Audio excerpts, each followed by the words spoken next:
Assalamualaikum warahmatullahi wabarakatuh. Di sini kami akan menjelaskan tentang anatomi sistem pernapasan.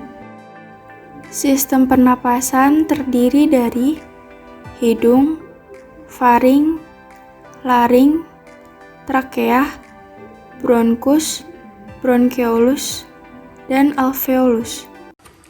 Yang pertama adalah hidung. Hidung adalah saluran pernafasan yang pertama, karena udara pertama kali masuk melalui hidung. Hidung terdiri dari pangkal hidung atau radis nasi, punggung hidung atau dorsum nasi, sayap hidung atau alea nasi, puncak hidung atau apex nasi, dan lubang hidung atau nares. Hidung dibagi menjadi dua rongga yang dipisahkan oleh septum nasi. Di hidung terdapat rongga hidung yang disebut dengan kavum nasi. Nah, di bagian rongga hidung terdapat bagian anterior yang disebut dengan vestibulum, dan pada bagian dinding lateral rongga hidung terdapat concha nasalis superior, concha nasalis media, concha nasalis inferior. Pada ketiga bagian concha tersebut, udara akan diubah sesuai suhu tubuh. Kemudian, di dalam rongga hidung terdapat rambut-rambut hidung yang disebut dengan silia, yang berfungsi untuk menyaring debu atau partikel. Selain itu, di dalam rongga hidung terdapat saraf pembau yang disebut dengan villi olfaktoria yang berfungsi untuk mencium bau dari udara yang masuk. Selanjutnya yaitu faring. Faring merupakan saluran bersama untuk sistem pernapasan dan pencernaan yang berukuran sekitar 12,5 sampai 13 cm yang terletak di antara choanae sampai belakang laring. Faring terdiri dari nasofaring, orofaring, dan laringofaring. Seperti yang teman-teman lihat, nasofaring yang ditandai dengan berwarna hijau, dan orofaring yang kuning, dan laringofaring yang berwarna biru. Nasofaring terletak di antara choanae sampai langit-langit lunak, dan orofaring terletak di rongga mulut di antara langit-langit lunak sampai tulang hyoid, dan laringofaring terletak di antara tulang hyoid sampai belakang laring. Terdapat dua saluran yang berasal dari faring, trakea yang dilalui oleh udara untuk menuju paru, dan esofagus yang dilalui oleh makanan untuk menuju lambung. Udara dalam keadaan normal masuk ke faring melalui hidung. Tetapi udara juga dapat masuk melalui mulut ketika saluran hidung tersumbat, yaitu teman-teman dapat bernapas melalui mulut ketika teman-teman sedang flu. Karena faring berfungsi sebagai saluran bersama untuk makanan dan udara, sewaktu menelan terjadi mekanisme refleks yang menutup trakea agar makanan masuk ke esofagus, bukan ke saluran nafas. Selanjutnya adalah laring. Laring terletak di bagian terendah faring yang memisahkannya dari kolumna vertebrata. Berjalan dari faring sampai ketinggian vertebrata cervicalis dan masuk ke dalam trakea di bawah. Laring terdiri atas kepingan tulang rawan yang diikat bersama ligamen dan membran. Salah satunya disebut tulang rawan tiroid, yang di depannya terdapat sebuah benjolan yang kita sebut sebagai jakun. Laring terdiri atas tulang rawan tunggal, yaitu tulang rawan krikoid yang terletak di bawah tiroid, kartilago tiroid, dan kartilago epiglotik. Tulang rawan lainnya ialah sepasang tulang arytenoid yang terletak menjulang di sebelah krikoid. Kemudian sepasang tulang cuneiformis yang terletak di bagian kanan dan kiri. Sepasang tulang rawan corniculat yang sangat kecil.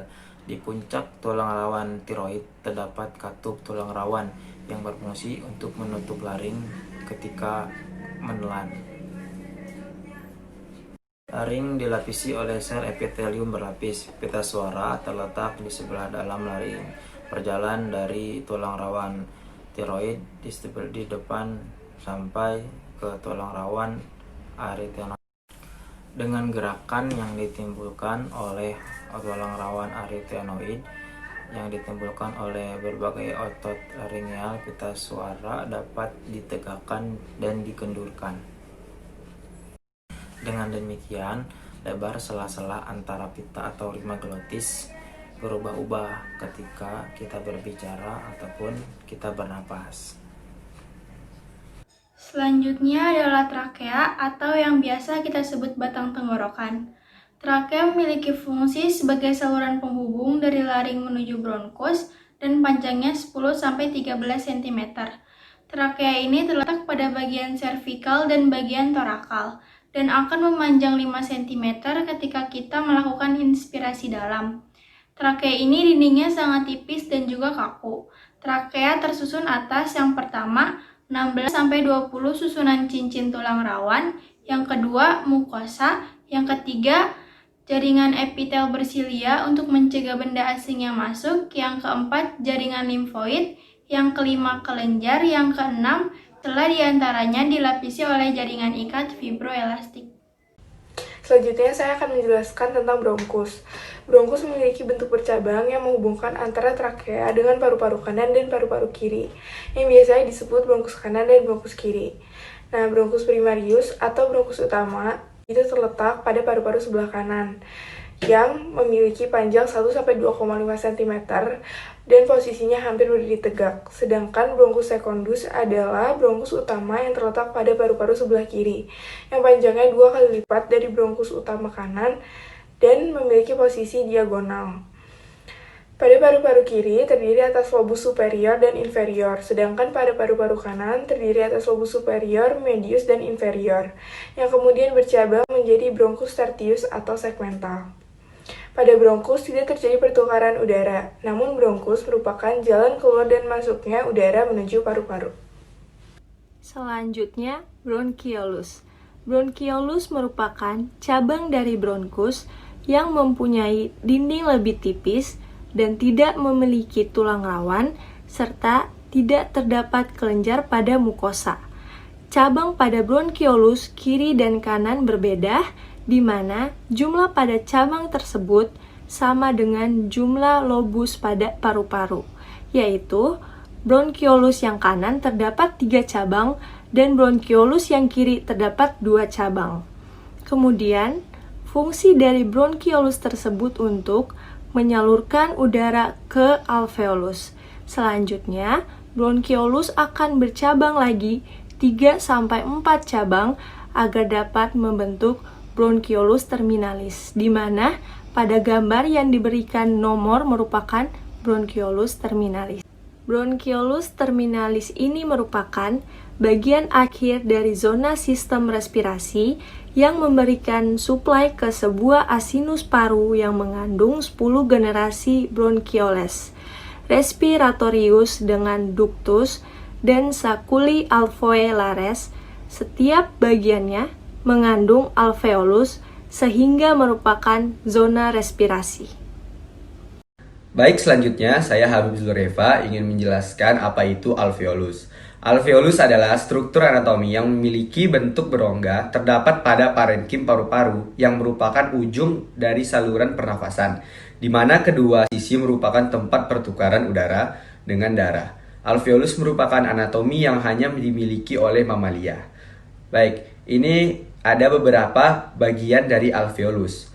Bagian dari alveolus yang pertama itu ada pulmonary venule, yang kedua ada pulmonary arteriole, yang ketiga ada alveolar sac, yang keempat ada bronchol, yang kelima ada ports of Kohn, yang keenam ada alveolar duct, yang ketujuh ada alveoli, yang terakhir ada pulmonary capillaries surrounding the alveoli. Nah, tadi udah jelasin kan tentang anatomi sistem pernafasan. Sekarang kita bakal ngebahas mengenai refleks yang terjadi di saluran pernafasan, yaitu ada bersin. Definisi bersin sendiri berdasarkan Kamus Dorlan yaitu mengeluarkan udara secara paksa dan tidak teratur lewat hidung dan mulut. Menurut Guyton, bersin merupakan refleks untuk mengeluarkan sesuatu yang tidak diinginkan dari hidung. Refleks bersin ini mirip dengan refleks batuk, hanya saja pada refleks bersin terjadi di saluran hidung, bukan di saluran pernafasan bagian bawah. Selanjutnya, ada juga definisi bersin dari Ganon, di mana bersin adalah refleks yang membantu pengeluaran iritan dan menjaga kanal udara tetap bersih. Sedangkan menurut Sherwood, bersin adalah mengeluarkan udara dan partikel dari saluran pernafasan sejauh 30 kaki pada kecepatan 90 mil per jam. Jadi, berdasarkan definisi-definisi tersebut dapat ditarik kesimpulan bahwa bersin adalah suatu refleks yang terjadi di saluran hidung untuk mengeluarkan udara dan partikel dari saluran pernafasan, sehingga kanal udara tetap bersih. Oke, di sini saya akan menjelaskan tentang mekanisme dari refleks bersin. Nah, refleks bersin itu hampir sama dengan mekanisme refleks batuk. Namun, refleks ini berlangsung pada saluran hidung, bukan pada saluran pernapasan bagian bawah. Pada saat bersin, rongga mulut kita menutup, sehingga aliran udara keluar melalui hidung, sehingga terdoronglah partikel di hidung. Nah, partikel yang masuk ke paru-paru melewati hidung tidak ada yang lebih dari 6 mikrometer. Nah, ukuran ini lebih kecil daripada ukuran sel darah merah. Selanjutnya, partikel-partikel yang tersisa kebanyakan partikel yang berukuran 1 dan 5 mikrometer yang mengendap dalam bronkiolus kecil sebagai akibat dari presipitasi gravitasi. Nah, sebelum terjadi bersin, ada rangsangan awal seperti iritasi dalam saluran hidung. Kemudian impuls aferan berjalan dalam nervus kelima menuju medula. Tempat refleks ini dicetuskan. Nah, di sana suatu rangkaian peristiwa otomatis digerakkan oleh lintasan neuronal medula yang menyebabkan pertama, kira-kira 2,5 liter udara diinspirasi secara cepat. Nah, yang kedua, epiglottis dan pita suara menutup untuk menjerat udara dalam paru-paru. Nah, yang ketiga, otot-otot abdomen berkontraksi dengan kuat mendorong diafragma dan otot-otot ekspirasi lainnya seperti intercostalis internus juga berkontraksi dengan kuat. Akibatnya tekanan dalam paru-paru meningkat secara cepat sampai 100 mm atau lebih. Nah, yang keempat, pita suara dengan epiglottis tiba-tiba terbuka lebar, sehingga udara bertekanan tinggi dalam paru-paru ini meledak keluar. Tentu saja, udara ini dikeluarkan dengan kecepatan kurang lebih 75-100 mil per jam. Nah, pada refleks bersin, uvula ditekan sehingga sejumlah besar udara dikeluarkan dengan cepat melalui hidung dan membantu membersihkan saluran hidung dari benda asing. Nah, sekian penjelasan dari kami tentang anatomi sistem pernapasan dan mekanisme bersin. Semoga bermanfaat.